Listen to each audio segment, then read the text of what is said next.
አባባ ተስፋዬ ሳህሉ ምንድነው የሚያጽናና? ለአንተም ቀን ይመጣል፣ እንደ ዋዛ አይደለም ላብህ የፈሰሰው። ፋይት የሚያደርጉትም ለትልቁ ነገር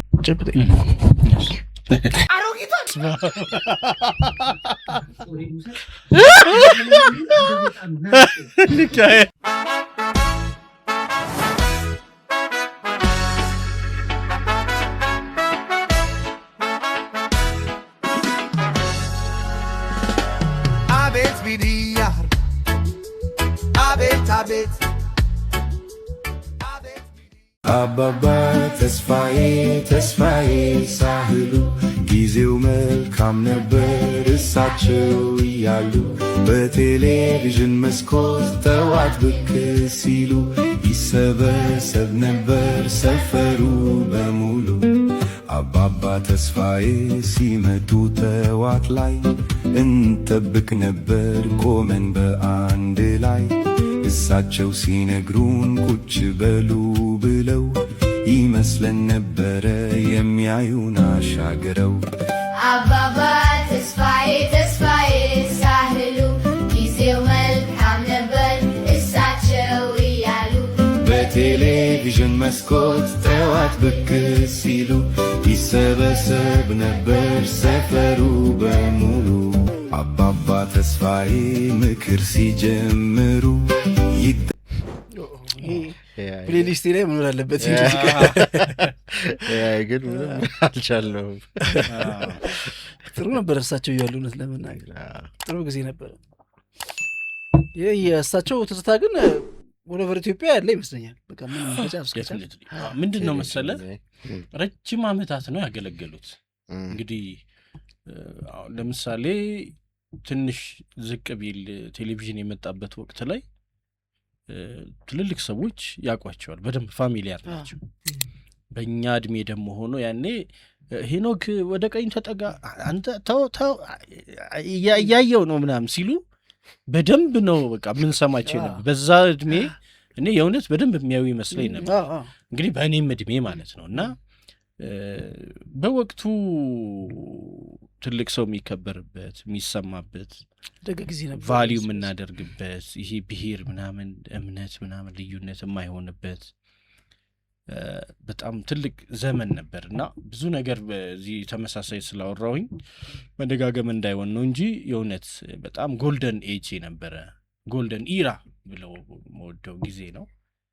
በእነዚህ 5 ወቅቶች ልጆቻችሁ ላይ በፍጹም እንዳትጮሁባቸው ወይም እንዳትቆጧቸው። አንደኛ፣ ልክ ከእንቅልፋቸው ሲነቁ አእምሯቸውና አካላቸው ገና እየተነቃቃ ነው። በዚህ ሰዓት መጮህ ጠዋትን ከእንቅልፍ ይልቅ ከፍርሃት ጋር እንዲያያይዙት ያደርጋል። ሁለተኛ፣ ልጆች ወደ ትምህርት ቤት ከመሄዳቸው በፊት ጠዋት ለልጆች ማለት የልብ ውጥረት የበዛበት እና የእርሶ ቃላት ለልጆቹ የሙሉ ቀናቸው ስንቅ መሆኑን እንዳትረሱ። ሶስተኛ፣ ልጆች ከትምህርት ቤት እንደተመለሱ ቀኑን ሙሉ ስሜታቸውን አፍነው ነው የሚቆዩት። ስለዚህ ጭቅጭቅ ሳይሆን ራሳቸውን የሚያሳርፉበትን እድል ስጧቸው። አራተኛ፣ እያለቀሱ ባሉበት ወቅት እንባ ማጭበርበሪያ አይደለም፣ ስሜታቸው ከአቅማቸው በላይ መሆኑን መግለጫ እንጂ። በዚህ ወቅት የእናንተን መረጋጋት እንጂ ቁጣችሁን በፍጹም አይፈልጉም። አምስተኛ፣ ከመተኛታቸው በፊት የልጆች አእምሮ የቀኑን ስሜት ሰንቆ ነው የሚተኙት። ስለዚህ ይዘውት የሚተኙት ስሜት የፍርሃት ሳይሆን የሰላም ስሜት ይሁን። እውነተኛ ዲሲፕሊን ማለት ቁጣን ማሳየት ሳይሆን ልጆች ደካማ በሚሆኑበት ወቅት መጠበቅ ነው። ልጆችን በፍቅር ማሳደግ አስፈላጊ ነው ብለው ካመኑ ይህን መረጃ ለሌሎች ወላጆች እንዲደርስ ሼር አድርጉላቸው። ስለዚህ መቼም አትቆጣቸው መሰለኝ። ከዚህ ጊዜ ውጭ አታገኛቸው። ያልጠራው ነገር ሲነሱ ካልተቆጣቸው፣ ትምህርት ቤት ሲሉ አልተቆጣቸውም፣ ሲመለሱ አትቆጣም፣ ሲተኙ አትቆጣም፣ ሳይለቅሱ አትቆጣም። ስለዚህ ያው ሲጠቀለል አትቆጣቸው ነው። ግን አሪፍ ነው እውነት ለመናገር ያላቸው ታይሚንጎች ደግሞ ስሜት ይሰጣል። ታይሚንጉ በጣም ታይሚንጉ ላይ ነው። ቀልብን ሲገፍልህ በቃ ቀን ተበላሸ ማለት ይታክታሉ። ከዛ ቀን ሙሉ ያን እያሰቡ ነው። ከእንቅልፍ ማስተነሳ በቃ በጣም ፖዚቲቭ መሆን ያለብህ እንትን እኮ ታይሚንግ። ተነሳ የኔ ውድ ተነሳሽ ምናምን እነዚህ ቃላት ራሱ ለልጆች የምንጠቀመው በተቻለ መጠን ከቁጣ ይልቅ በፍቅር መገሰጽ ማስተማር ነው መሆን ያለበት። ትልቁ ነገር እኔ ከምንም ነገር በላይ ደዌ እንደተሰማን እነሱ ጋር መቅረብ በጣም ከባድ ነው። ልጆች ጋር ማለት እንደተናደድን የኛን ስሜት መጣያሞን የለባቸው ምናምን ሄደን የምናረጋቸው ነገሮች የተጋነነ ግብረ መልስ ነው የሚሆኑት ለነሱ። በጣምም ተደስተን ተሰጥል በቃ የተጋነነ ነው ደስታ አገላለጽ እነሱን ሀግ የምታረግበት ምናምን ይሄ አለ አይደለ ኤክስትሪም ሁለቱ ሳይድ ላይ ሆነ መካከል ላይ መሆኑ ጥሩ ነው እና አሪፍ ነገር ነው። ታይሚንጉንም በጣም ወድጄዋለሁ። ምክንያቱም ለረጅም ጊዜ ሲያምሰለስሉ ይቆያሉ። አሁን ጠዋት ሲነሱ እና ሲተኙ በተለይ ሆረብል ነው የሚሆንባቸው መጥፎ አቀባበል ካለና በመሐልም ያለው ምናምን ያስኬዳል። ብቻ ከተቆጣቸው በኋላ ከነሱ ጋር ጊዜ ኖሮ ያንን ስሜት ማኔጅ የምታደርግበት ጊዜ የሚያስፈልግ ይመስለኛል። እንደተቆጣቸው ወደ ሆነ ነገር የሚሄዳቸው አሁን ከዚህ ቪዲዮ አንድ እንትን ከተቆጣቸው በኋላ ወደ ሆነ ነገር ነው የሚሄዱት። ከጠዋት ከእንቅልፋቸው እንደተነሱ ትቆጣቸዋለህ። ከዛ በኋላ ከጠዋት በኋላ ብዙ ጊዜ ትምህርት ቤት ነው የሚሄዱት። ስለዚህ ከዛ ስሜት ጋር ብቻቸውን የሚቆየት እድል ይፈጥርላቸዋል። ከተቆጣቸው በኋላ ግን የሆነ ጊዜ አብረሃቸው የምትሆን ከሆነ ያንን ስሜታቸውን አስተካክለህ መክረህ ምናምን የሆነ አይነት እንትን ላድርጋቸው ወደ እንቅልፋቸው ወደ ትምህርታቸው መሄድ ሊቻል ይችል ይመስለኛልና ከቁጣ በኋላ የሆነ ጊዜ ከነሱ ጋር ሊኖር የሚገባ ይመስለኛል። ያንን ሪዞልቭ የምታደርግበት ወደ ነበረበት ስቴት ለመመለስ ማለት ነው እንጂ ከቁጣ በኋላ ወደ ሌላ ነገር የሚሄዱ ከሆነ ያንን ይዘው ተከሻቸውም ስለማይችል በራሳቸው መንገድ ነው የሚተረጉሙት። አንተ ልታሳለህ ከፈለግከው መልእክት በተቃራኒውም ጭምር ሊረዱ ይችላሉ እና ዲዛስተር ሊያስከትልም ይችላል። ጫና ሊፈጥርባቸው ይችላል። ቻለ መጠን መጠንቀቅ ያስፈልጋል። የእኛን ስሜት መጀመሪያ ማኔጅ ማድረግ አስፈላጊ ትልቁ ነገር እሱን ማኔጅ ካደረግ ታይሚንግ አመርጥ። አንተ እንደመጣ ምጥል ከሆነ ከእንቅልፏ ተነስታለች ወይስ ምግቧን የበላች ነው አትልም እኮ በቃ። ምክንያቱም አልቻልክማ አንተም ኦልሬዲ በቃ መጣል አለብህ ይሆን ነገር እና የራስህን ስሜት ሆልድ ማድረግ መቻል ትልቅ የሚጠይቀው ነገር እሱ ይመስለኛል። እንቀጥል እስቲ። እኔ ውድድር አልወድም። ከማንም ጋር አታወዳድሩ። የእኔ ስራ ተፈጥሮ የሰጠችኝን መኖር እንጂ እናንተ የደረሳችሁበት መድረስ አይደለም። ምንም ነገር የማደርገው እናንተን ለመብለጥ ሳይሆን መሆን ያለብኝን መሆን ስላለብኝ ብቻ ነው። የእኔ እድገት ከእናንተ ህይወት ጋር አይገናኝም። ህይወት ጉዞ እንጂ ውድድር አይደለም። ሰው ይሄንን እስኪረዳ ድረስ በጣም ሰፈር ያደርጋል ብዬ አስባለሁ። በጣም ውድድር አይደለም በቃ ማለት ውድድሩ ይልቅ ውድድርም ከተባለ የትናንት ማንነት የዛሬና የነገ ማንነት እርስ በርስ የምታደርገው ነው የሚመስለኝ ለእኔና አሁን ብዙ ጊዜ እኩል በአንድ ወቅት መወለድ፣ በአንድ ወቅት ስራ መግባት፣ በአንድ ወቅት ተመሳሳይ የሆነ ተቀራራቢ የሆነ ጂፒኤ ማምጣት ከዩኒቨርሲቲም ሲመረቁ ከምንም በንግድም ሊሆን ይችላል ቀድሞ ገሌ ጀመረ ከዛ እንደዚህ እና እነዚህ ወደ ማወዳደር ራስን ወደ ማበላለጥ ውስጥ ከተገባ ወደ አቋራጭም የሚያስኬደው መንገድ እሱ ይመስለኛል። በኋላ አሁን ብዙ ጊዜ የምናየው ሰዎች ህሊናቸው ማይፈቅደውንም ነገር ሲያደርጉ ታያለ። ይሄ ባጭር ጊዜ እነሱ ኮልድ ላይ ለመድረስ ሳይዋቸው እነሱ ተቀጥረው በሚሰሩበት ለምሳሌ የራሳቸውን ነገር ኦን የሚያደርጉት ቤት ሊኖረኝ መኪና ሊኖረኝ ልጆቼን የተሻለ ትምህርት ለማስተማር ምናምን ብለው ሲያስቡት አሁን ባሉበት ሁኔታ ይርቃል። ሲርቅ ቀጥታ ወደ ምን ይገባሉ? ወደ አቋራጭ መንገዶች ምናምን ይሄዳሉ። ኢቭን ራሱ ሌላ የትዳርን ህይወት የጓደኛን የትዳር ህይወት በማየት የፍቅር አጋር በማየት እንደዚህ የሱን ያያል ሄዶ የሷን ታያለች ወደ ማወዳደር ውስጥ ምናምን ይገባልና ሁሌም ከራስ ጋር መወዳደር ካልተቻለ ጤናማም ነው ብዬ አላስብም። ጤናም አይሰጥም በራሱ። ምንድነው ግን ችግሩ? አሁን ለምሳሌ እንደዚህ ነገሮችን ከሰው ጋር የሚለካ የሚያወዳደር ምናምን ሰው የማቹሪቲ ችግር ነው የማየው። ማበቅ ያ ሰው አለ እኔ ምንድነው አሁን መቀንጨርና ሌላ ነው ቋንቋው ማትንሽ ይጸንፋላ። ለኔ አሁን አእምሮ ገና ነው ብዬ ነው ማስበው።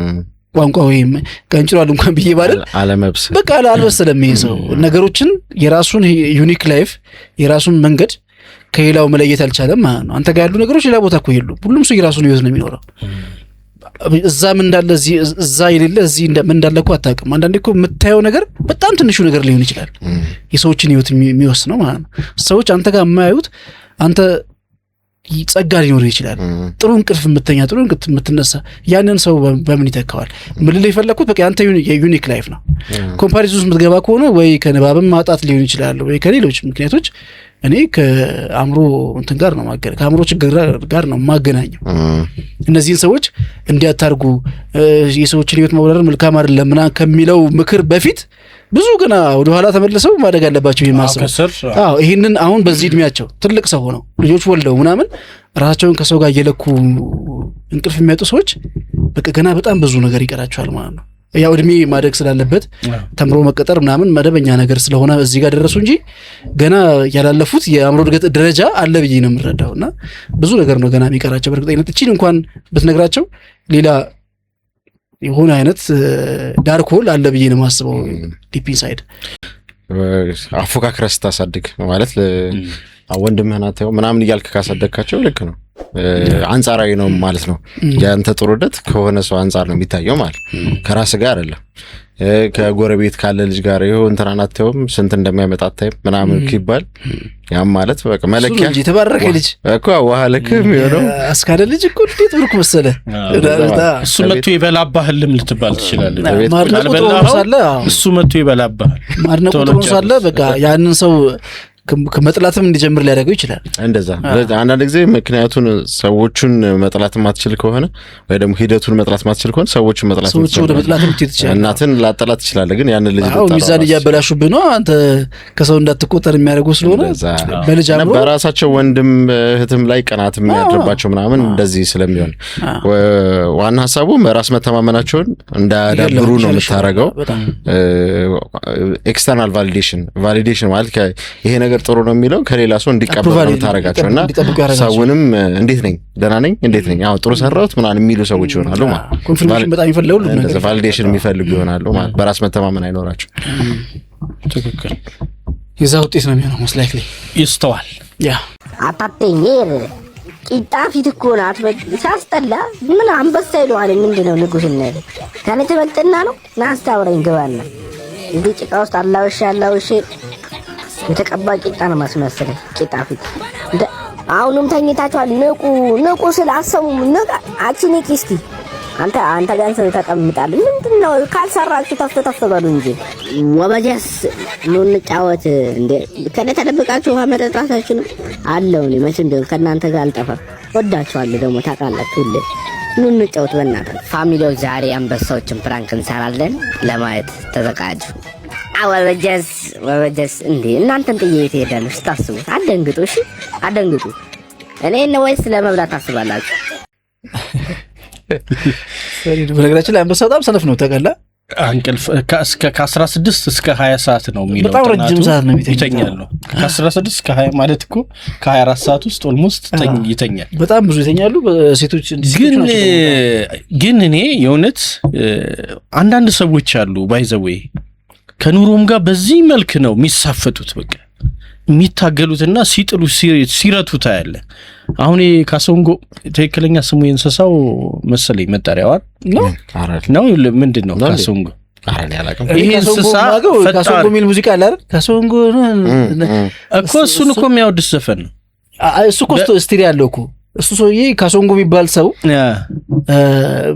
እንግዲህ ስቶሪውን ላበላሽው እችላለሁ ይቅርታ ይደረግልኝ ግን በሆነ መንገድ ጠፋ ከሰው ማለት ነው እና ፍለጋዎች እንትን አልሰሩም ትርጉም አልሰጡም ወይ ደግሞ እዚህ ጋር ነኝ አላለም ካሶንጎ የተባለው ሰውዬ ማለት ነው እና የሆነ ሰው ነው በዜማ ያለው ማለት ነው እና እንትኑ ካሶንጎ የት ምናምን ነው ሐሳቡ ያፈልጉ ማስተካከል እንደዛ በለው እና በጣም ቫይራል ሆነ ምናምን አይ ዶንት ኖ ሰውዬው ከዛ በኋላ ምን መልስ እንደሰጠ ግን እንትኑ ያ ነው ሙከራው በዚህ መንገድ ደግሞ እንትን ለመደረስ ነው ሰው እንዲሰማው ያ እንትን ለማለት ነውና እንትን ነው ከእውነተኛ ታሪክ የተዘፈረ እኔ ምንድነው መነሻው እንግዲህ ስሙን የእንስሳውን ስም ምንድነው ቤዚካሊ ከርከሮ ይባላል ይሄ ከርከሮ ነው ይባላል ከርከር በጣም ፈጣን ነው አይ ከርከር ከፊት ለፊት ያለው ነው ከርከሮ እንደዚህ አይነት አይ ከርከሮ አይደለም ይሄ ምንድነው አይደለም ሌላ ነው ስሙ በቃ ካሶንጎ ነው ኢትስ ኦኬ ኖ አይ ሚን አሁን የሱ የሚታይባቸው ነገሮች ላይ በሙሉ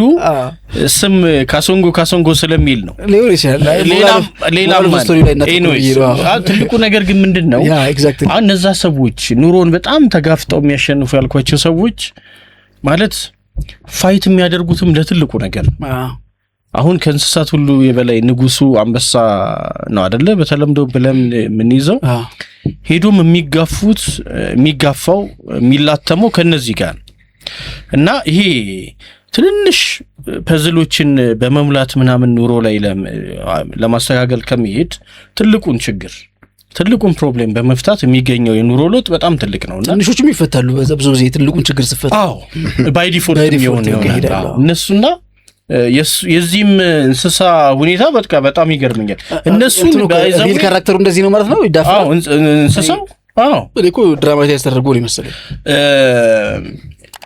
ይሄኛው አለ ሌላ ደግሞ አዊንታ በርሲሳ ራሱ ፕሮፋይል ፒክቸር ያደረገው እንስሳ አለ እሱ ምንድነው ሃኒ ባጀር ነው something እንደዛ አይነት ነገር ነው ያለው ስምሰኝ እና ሁለቱም በምንድነው እንትን የሚሉት ምንም ነገር ባለ መፍራት ደፋር ነው በጣም ጠንካራ ነው ስለዚህ ማንም ሊበላው ይችላል በጥፍርም በምንም አይሞከርም አዩ ስጋ ስለሆነ ማንም አይነካው እሱን ተማመ ይሄ ደግሞ በፍጥነቱ ነው የሚተማመነው ኦኬ እብስ ነው ማንም አይደርስበት ጥይት ነው ስለዚህ እንደ ልብ መጥቶ ቀልዶባቸው ምናምን ይሄዳልና አንዳንድ ሰዎችን ስላስታወሰኝ ወይም ደግሞ ስለሚገልጽልኝ ነው እንደዚህ ያልኩትና ደፋር ሪስክ በሚወስዱ ጋፋም ከትልቁ ነገር ከሄደ ሆነ ካልሆነም በቃ ፌል ታዲያ አይሆኑ አውዳደቅ ልትወርቅ ይችላል ግን ያው ዝሮ ባትልህን መምረጥ ጥሩ ነው ጦርነትህን መምረጥም አሪፍ ነገር ነው ግን አንዳንዴ ደግሞ አቅምህንም አውቀህ ደፈር ያለው ጠንከር ያለው ነገር ላይ ከፍ ያለው ነገር አቅም ኑሮህም እንኳን አንዳንዴ በቃ በፍርሃት ምናምን ተወስነህ ትቀራለህ ኤሪስ አሪፍ ነው ቁም ነገሩ የሚያዝ አሪፍ ነገር ነው ከእንትን ውጪ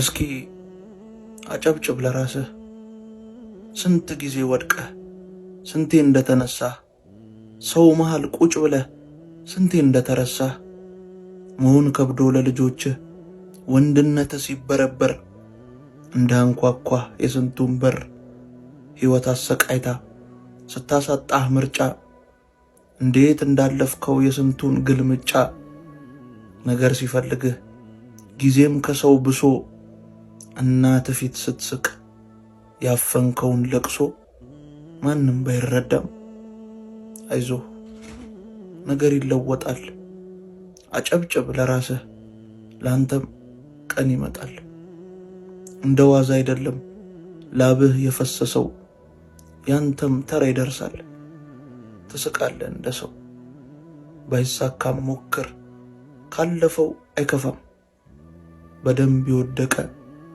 ሲቆም አይገፋም አጨብጭብ ለራስህ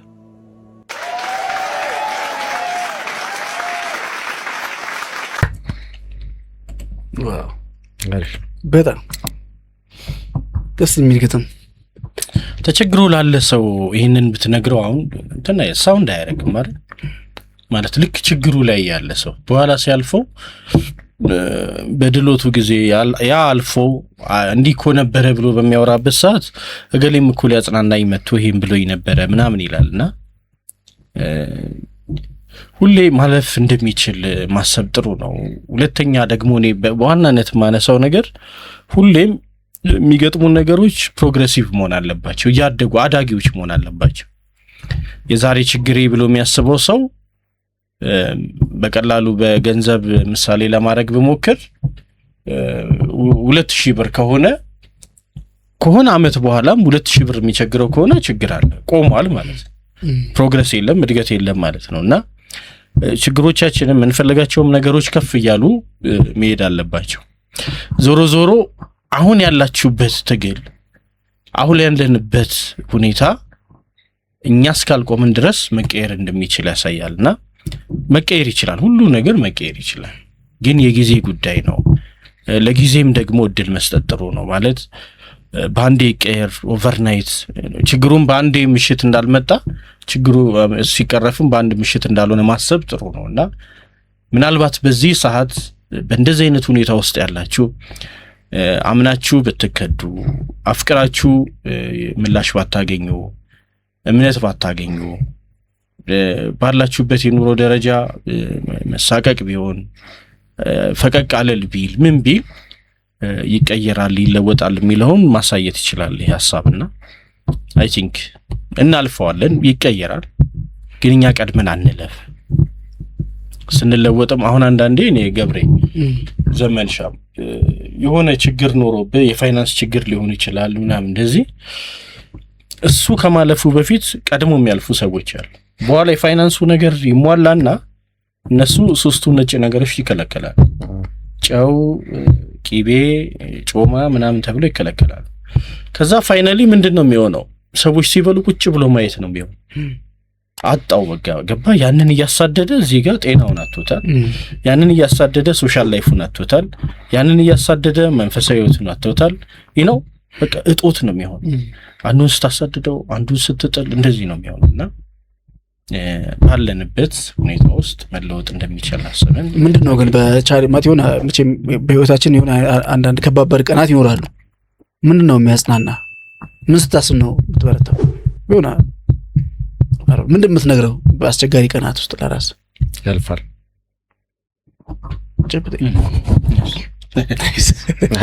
ገሬ ይሄ ነበር እየጠበኩ ነበር ያልፋል እኔ አሁን ሰውን እንትን ይላል ነገሮች ይስተካከላሉ ምናምን የሚል አይነት ማጽናኛ አልተጠቀመም ወይ ደግሞ እንደዛም ነገሮች ላይ ያስተካክሉ ይችላል በነገራችን ላይ ማለት ሁሉ ጊዜ የድካም ፍሬ ያለው ብዬ አላምነው ሰው የለፋውን ሁሉ ጊዜ ያገኛል ብዬ አላስብም እየለፋ የሚኖር ሰው አለ ሁሌም የማያልፍ ነገር ግን የለም በቃ እንትኑ እሱ ነው እኔ አሁን ዛሬ የሆነ ቀን ሊኖር ይችላል ወይ ደግሞ የምትጠብቀው ሰሞን የምትፈራበት የሆነ ውስጥ የሚያስጨነቀ ነገር ይችላል ግን ያልፋል በቃ እሱ ያልፍና ቀጥሎ ራስን ታገኘዋለህ እንኳን መጥፎ ጥሩም ነገር ያልፋል እና ለሁሉም ነገር አለመደነቅ እኔ ትልቁ እንትን ይመስለኛል በቃ ለመኖር የሚያበረታ ነገር ይመስለኛል በቃ መኖር ግዴታ ነው ትኖራለህ የሚመጣው ነገር እንደ ሁኔታው ያሳለፍ ትኖራለህ ከዛ በተረፈ ብዙ ማሰላሰልና ኢንተርፕሬት ማድረግ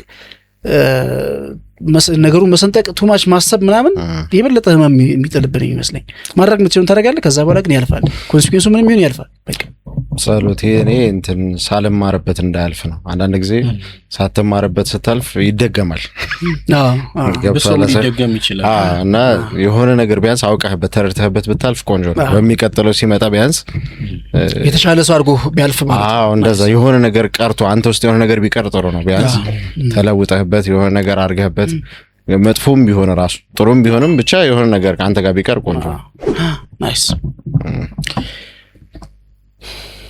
አሪፍ እይታ ነው አንድ ሰለሞን የሚባል ጓደኛችን ነበር ካውንሰለር ሳይኮሎጂስት ነው እና አንድ ጊዜ እንደዚህ አይነት ውስጥ እንትን ብሎኝ ሚድላይፍ ክራይሲስ የሚባል ነገር ታውቃለህ ውስጥ መረበሽ ምናምን ነገር እንደሱ አይነት ነገር አጋጥሞኝ እሱ እንትን ብሎኝ ነበር ይሄንን ነገር ነግሮኛል እና ሳም ዝም ብለን ስናወራ እንደዚህ አይነት ነገር አጋጥሞኛል ምናምን ስትስለው እኔም ከዚህ በፊት እንደዚህ ሆኜ ነበር ደርሶብኝ ምናምን ያውቃልና ቢያንስ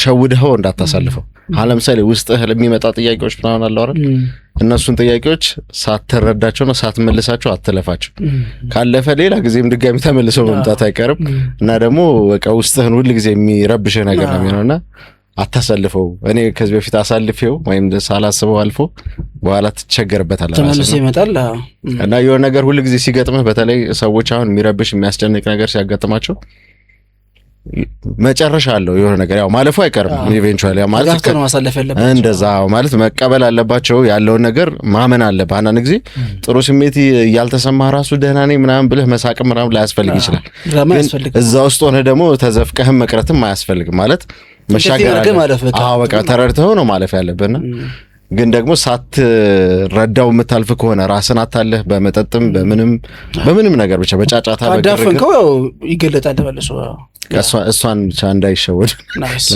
ቆንጆ በጣም አሪፍ ሐሳብ ነው በየቤታችሁ ተወያዩበት ውጤቱን ደግሞ ሐሳብ አስተያየት መስጫው ላይ ያኑሩልን እስካሁን አብራችሁን ስላላችሁ እናመሰግናለን ሰብስክራይብ ያላረጋችሁ ምን ትጠብቃላችሁ ጠቅ ያረጋችሁ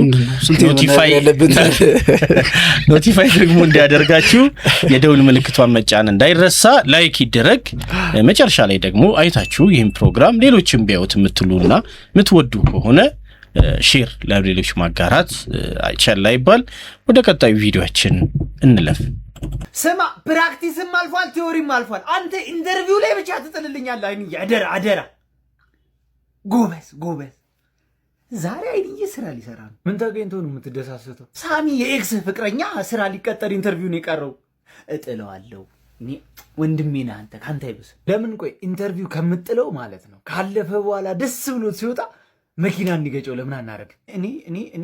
እኔ ሰለሞን እኔ አንዳንዴ ግርም ይለኛል።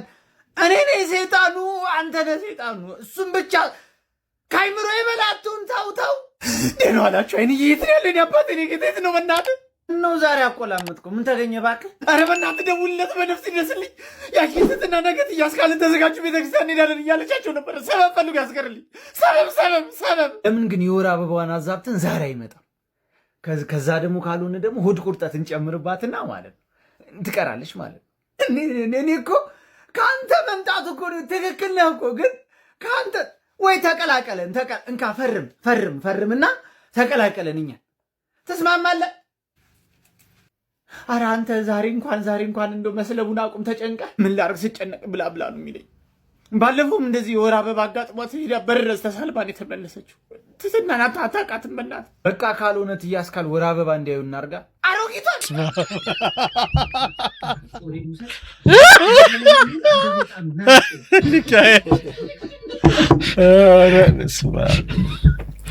እንቀያየራለን። እንደዚህ የሚያሰኙ ግን ሰዎች አሉ እኮ አይደል?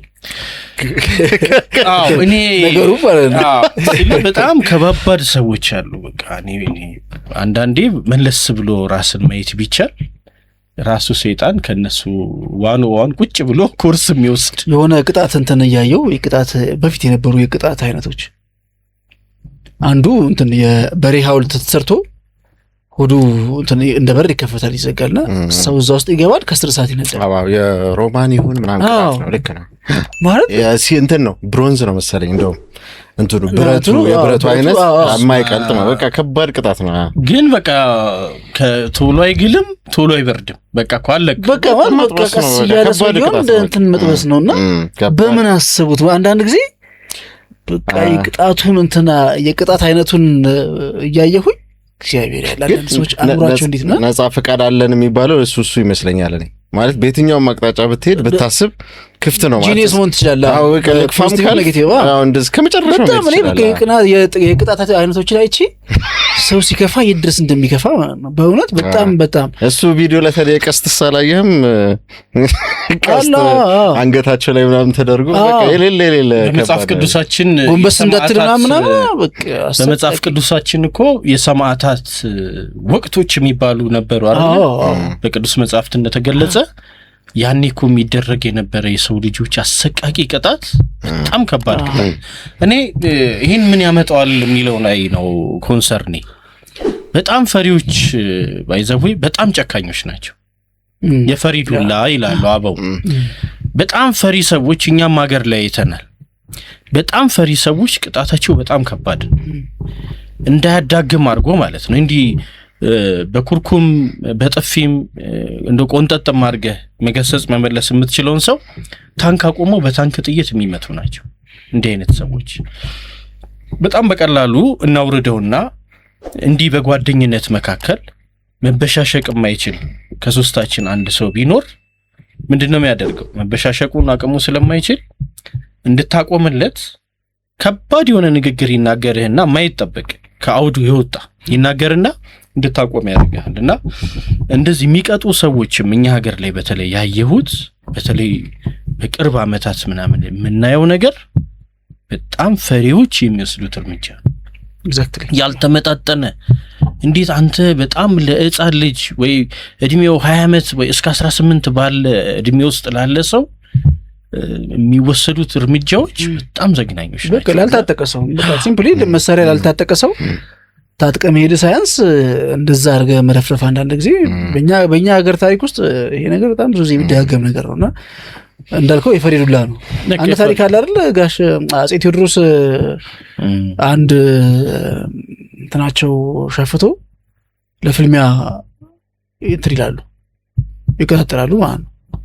እና አንዱ መጀመሪያ ያው ይወረውራል እንትኑን ጦር እንትን አለው የራሱ የፍልሚያ እንትን አለው እና እሳቸው ተራቸው ደርሶ ሲወረውሩ በጣም እንትን አሉት በጣም በቃ ሰውነቱ ላይ የቀበቀቡት ማለት ነው በጣም በቃ እና ወድቆ ሲሄደው ሲያዩት ጦሩ ከሰውነቱን አልፎ ምናምን መሬት ላይ ምናምን እንትን ብሏልና ይህን ሰውዬ እንዴት ብፈራው ነው እንደዚህ እንትን ያልኩት ምናምን ብለው ተናግሯል ይባላል የእሳቸው ታሪክ ላይ ይሄን ነገር ይነሳልና እንዳልከው ነው በቃ አንዳንድ ጊዜ ስትፈራ ያ ነገር ድጋሚ እንዳይመጣ ስለምትፈራ ወይ ደግሞ ያስከው ነገር ከእጅ እንዳይርቅ ስለምትጨነቅ ማያዳግም በቃ ማድረግ የምችለው ሁሉ ነው ምንም ያለ በሙሉ አቅም አርቀ እኮ ነው እኔ ማለት ገና ለገና ሰስፔክት የምታደርገው የምትጠረጥረው ነገር እንዳይሆን አርቀ በዚህ መሃል በእንደዚህ መጠን ጭፈሬ ላይ ባለ ራሱ እና ያው ይሄ ትምህርት ይሰጠናል ሰይጣን ከዚህ በላይ ምን አደረገ የሆነት ሰይጣን የሚያስንቁ ሰዎች አሉ ለማለት ነው አንዳንድ ወንድ ልጅ ማሳደግ ከባድ ነው ምናምን ሲሊልም ምንድነው እንደዚህ ማካበድ እንዴ ቃልላ አድርጉት እንጂ ምንድነው ይሄን ያህል እኔ አሁን 2 ወንድ ልጆች አሉኝ ግን በቃ ምን ቤት ውስጥ መኖራቸውን ራሱ ፊል አድርጌው አላቅም ታኝቼ ስገላበጥ ነው ሙሉ እንደውም አንዳንዴ ዝም ብዬ ወጣ ብዬ ከጓደኞቼ ጋር ሻይ ቡና ምናምን ብዬ እስከምመለስ አንደኛው 4 አመቱ ነው አንደኛው ደግሞ ገና 2 አልሞላው ብቻ ቤቱን አጸዳርተው ምናምን ምግብ ሰርተውልኝ ሁላ ነው የሚጠብቁት እና ምንም አታካብዱት ማለት ከዚህ በኋላ ቭሎግ ሁላ ልሰራላችሁ እችላለሁ ካላመናችሁ አሁን ራሱ ቤት ውስጥ በቃ ስራ ከመፍታቴ የተነሳ በቃ ራሴ ላፍታታ ብዬ ስቲም ልገባ ነበር ግን በረዶ አልደርስልኛል በቃ ቻው ስቲም ለመግባት በረዶ አልደርሰ ተቃርነውን ነው እንግዲህ አንድ ፊቱን ይለይልሃል ማለት ናይስ እንግዲህ እንዲና እንዲያያለን ያዋዛን ደስ የሚል ቆይታ በጋራ አደረግን እንደወደዳችሁ ተስፋ እናደርጋለን ከወደዳችሁት ደግሞ በሀሳብ መስጫው ላይ ደጋግሜ እንዳልኩት ምትሉንን ነገር በሉ እናመሰግናለን ለሱ